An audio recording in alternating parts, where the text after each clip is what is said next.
Good evening, everybody.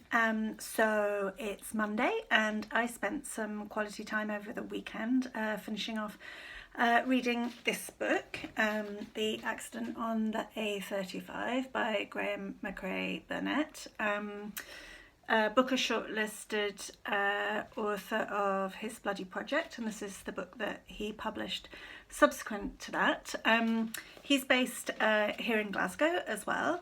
But this book is neither based in Glasgow nor in the Highlands like His Bloody Project, but is based in a small, sleepy, slightly dull little town in the northeast of France. And this is a literary thriller, very much in the tradition of Simenon, and it's great. I would really recommend it. So it starts off with a road accident, the accident referred to in the beginning of the book. I think Ginger might be coming in, not sure, maybe not, don't know. And Chief Inspector Gorski, it's just a road accident. There seems to be nothing that's gone on, but he's encouraged by the beautiful widow of the man who was killed in the car crash to probe a little bit further, and the kind of story unspools from there.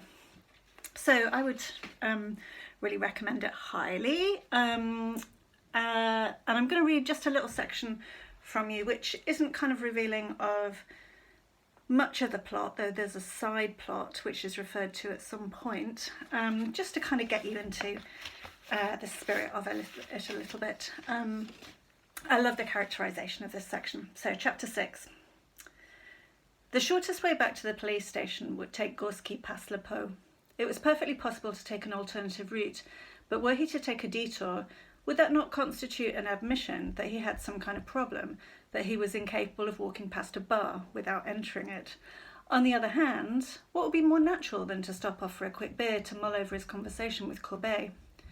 It was not that he was craving for a drink. It was simply that it would be more agreeable than returning to his office. Even so, had he not only that morning resolved to spend no more time in Le Pot? He did not enjoy sitting alone drinking, and he was well aware of the effort that the presence of a cop had on the atmosphere of the bar.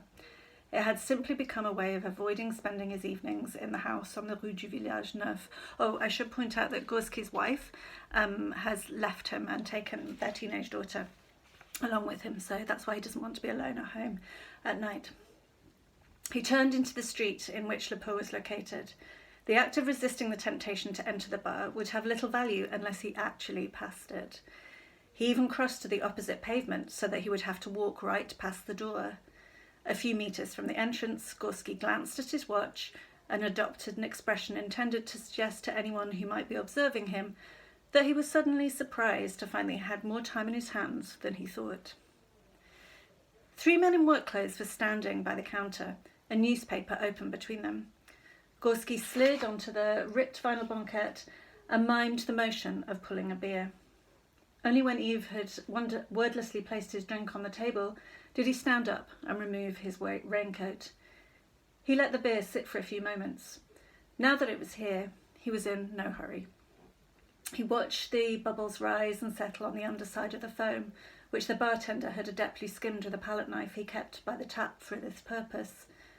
The men at the bar exchanged some lewd remarks about the victim of the Strasbourg murder.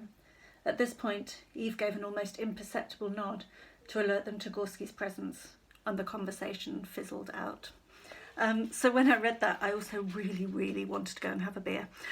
So there you go, and that's it for this evening, and I've got no beer. Anyway, cheers!